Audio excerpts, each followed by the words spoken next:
This conference will now be recorded. Okay, so we are getting started on our user meeting. Today is August 31st, but next Monday is September 7th, Labor Day, so it's kind of our August-September meeting.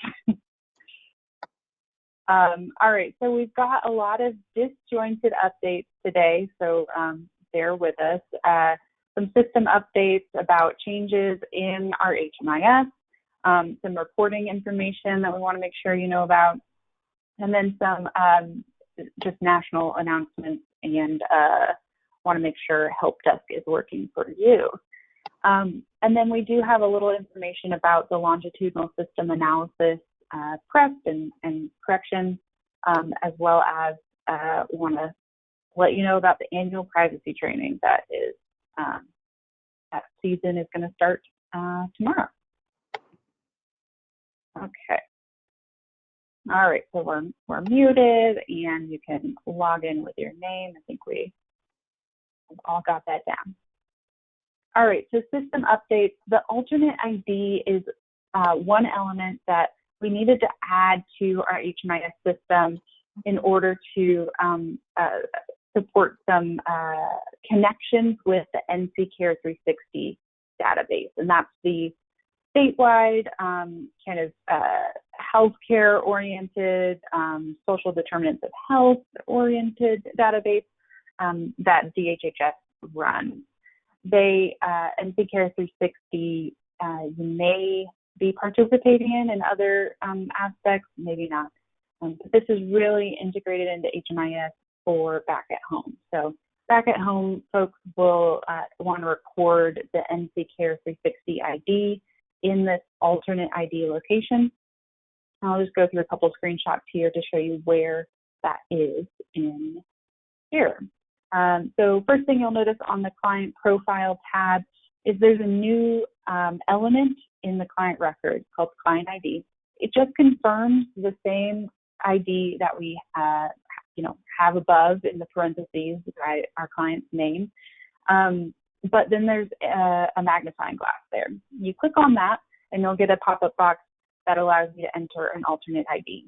And for our implementation, we are going to only use this for NC Care 360 ID to connect different profiles.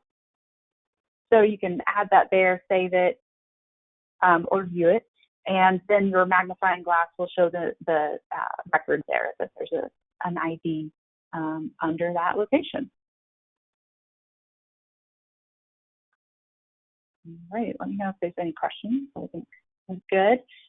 Then some updates around the ESG COVID-19 reporting. So this is the funding that was distributed. The first tranche was awarded recently, and this comes from the CARES Act. There is some different reporting required for ESG CV data, so we want to make sure you know what that is. The same report is going to be used. So the regular ESG caper that is in the system and that you know and love is going to be what we use for this. There is a difference, though, because HUD is looking for deduplicated clients across all sub-grantees. What that means is that HMIS lead agencies like the data center are going to submit for the entire HMIS implementation. So for all state ESG CV awards, we are going to run a report across the balance of state, Durham, and Orange to submit that data to HUD. The other difference is it's broken down differently. We're going to run reports and submit them on a quarterly basis, and we'll submit both quarterly and cumulative reports, so kind of year-to-date data on those clients, and then divided by project type. So there'll be one report for shelters across all 3 COCs, one report for rapid rehousing across all 3 COCs, etc. And the first deadline is October 30th. That'll cover any data entered for ESG CV awards from basically the beginning of this year through September 30th. So that is a quick turnaround. Normally we have, 9 to 12 months after reporting period ends when we submit, but this is going to be just 4 weeks. All right, and so while the data center is responsible for submitting this, we are going to be running it ahead of time and maybe asking agencies and users questions about data. Maybe there will be some corrections, so just a heads up.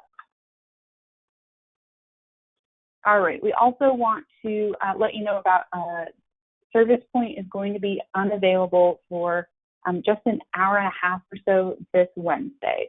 Hopefully you got the email last Tuesday or Wednesday. Yeah, so what we want to confirm for you is that WellSky is fixing an issue, a visibility issue that had occurred when we were in NC HMIS. It wasn't quite 1.5 years ago, but it was a while ago. And so we've been working for some months with WellSky on this fix, and in order to run the script, fix the issue, HMIS has to be offline. So that date is Wednesday, September 2nd. It's going to be about 4:30 to 6 p.m. So make sure that you have your paper forms ready and on hand if you need to take down any client data during that time. All right, and then just a heads up too, they said an hour and a half. That's a bit of an estimate. Give them a couple minutes leeway on that. And do let us know if you come across any problems.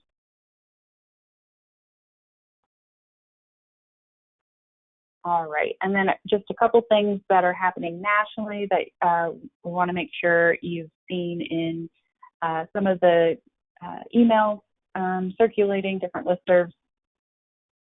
First off, the Census Bureau may be reaching out to you for a more in-depth service-based enumeration survey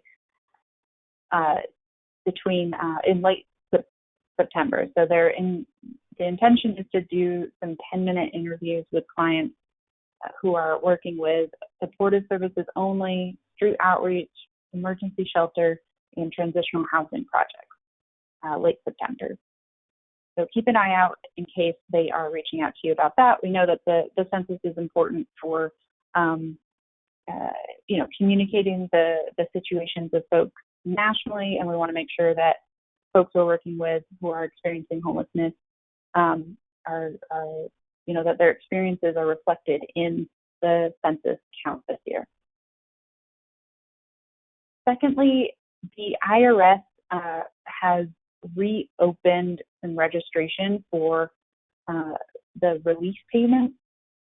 So back in, I think it was April or May, there was a kind of arbitrary deadline for, particularly for children of folks who have federal benefits. So your SSI, SSDI recipients, they had to submit a form by a certain date in order to get their $500 per child, the economic impact payment.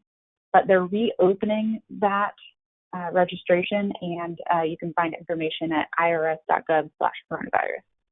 Just want to make sure, if folks should be receiving that impact payment, that they are getting that. Any questions? Okay. All right, and then we referenced this last week, but just want to make sure that Zendesk is working for you. The history of your conversation should now appear like a regular or similar to a regular email when you communicate with the NCCEH data center. Let us know though if there are any issues with that. So far, so good. And again, this applies to emails for the data center at HMIS@ncceh.org. Hopefully that is working. Okay, a few things in our How Can We Help section. First up, the LSA. So the LSA, if you'll remember, is the Longitudinal System Analysis. And this is the report from HMIS that will be kind of filtered up to the AHAR. That's the submission of data to Congress that happens annually. What we've recently found out is the timeline for LSA reporting, and they've also included some information about system performance measures as well. The big change this year is that fiscal year 2019 and fiscal year 2020 is going to be submitted at the same time. So we've kind of been waiting all summer for deadlines around the LSA for fiscal year 19, and it's gotten to the point where they're just lumping both of those together. So what does that look like for our fall? Well, we need to prepare and clean up data for the LSA, starting in September and then through early November. We've been told the submission deadline for both years is going to be early November, so we'll work on adding that to the HDX, that HUD data exchange portal through October, early November. And then this, like a lot of federal reporting, goes through a review process with HUD after we submit. So it's not a time for us to edit information, but HUD gives us a chance to respond to questions they have. So the data center may reach out with some additional questions after we've submitted in November. That should be wrapped up by the time the holidays come around in December. And then the other deadline that they included in this announcement was for fiscal year 2020 system performance measures, and that will be March 2021. So it's a busy few months for us, and we want to make sure that we've got some corrections being planned for to be the most efficient we can be with our time. Know that there's a pandemic going on, clients are in crisis. That's where your focus is going to be. So what we are kind of posing and thinking about is we tried to figure out what the different options were for sending out corrections. There's pros and cons to trying to gather one list all at once, as and the alternative would be sending multiple waves. We think that just because of the nature of reporting updates, they're always updating the reports very close to the deadline, as well as just the nature of how we sort through the 6 or 7 different reports that we'll be using to find corrections. But smaller waves are going to be the way to go. So we will get everything we can together in a list and send it out to agencies. Let us know if you want more than just the agency administrator on those emails. But then we'll give smaller or shorter deadlines for correcting those. So it'll be a little quicker turnaround, 1 to 2 weeks for these batches, and then we'll work our way through them together. So that is kind of the plan we're thinking through for correction. And of course, more details about how to correct to come. Questions or feedback on that?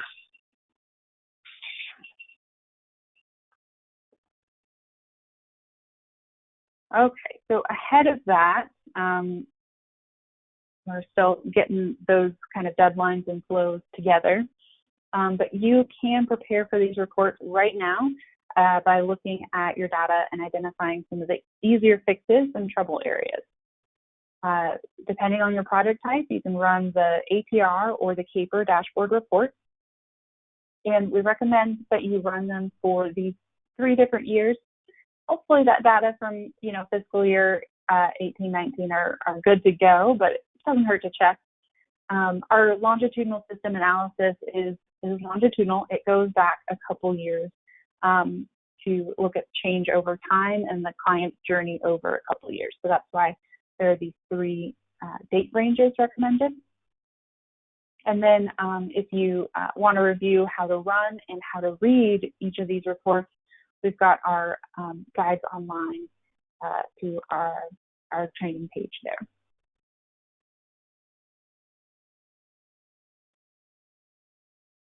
All right, so some of the corrections for the LSA are going to be hard for you to see at the agency level, but a lot of things can be fixed with these reports, your standard go-to reports that you want to look at least on a monthly basis, and that's all users running that report. Multiple eyes really helps out the whole team.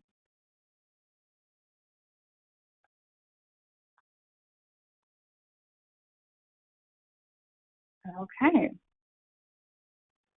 Next up, we want to introduce the annual privacy training plan.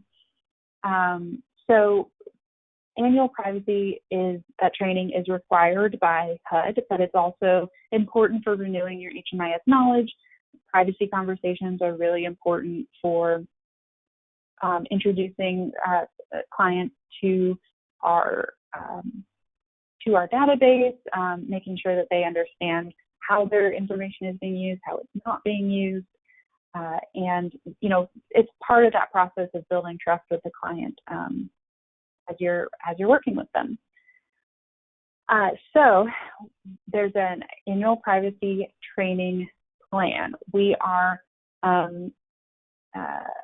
launching this shortly, tomorrow, September 1st, where the quiz will be available. And what this plan entails is that you will take the training, watch that video again, and take this quiz for the annual privacy training in order to maintain your HMIS license. So everyone who had a license as of last Monday will need to do this training. And if folks did just get their license in August, you do still need to pass this quiz, but hopefully it'll be pretty easy because you've just taken the training really recently. And then this is a little bit different than how we've done the annual privacy trainings in the past. When we were in the MCHMIS site, we had the annual privacy training locked in with your specific anniversary of your license. And so that had kind of a rolling schedule for folks throughout the year.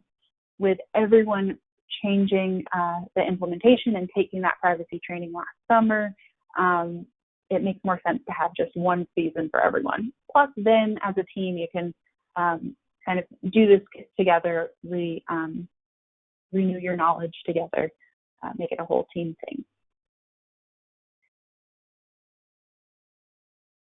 Okay, so again, emails are going out to all users, not just agency administrators, tomorrow to detail this and have all the live links. And the deadline is September 29th, so the end of the month.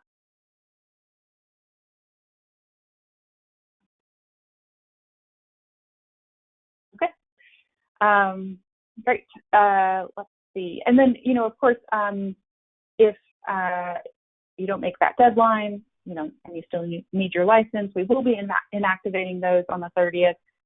But let us know and we'll work with you to figure out how to get you back on HMIS. And then one other question that frequently comes up is how many times can you take the quiz? And you can take it as many as you need. So definitely take that quiz as you need to pass it. Let us know if you have questions, of course. And then once you successfully pass the quiz, notification is generated to the data center. So you don't have to reach out to us. It'll automatically come through when you pass.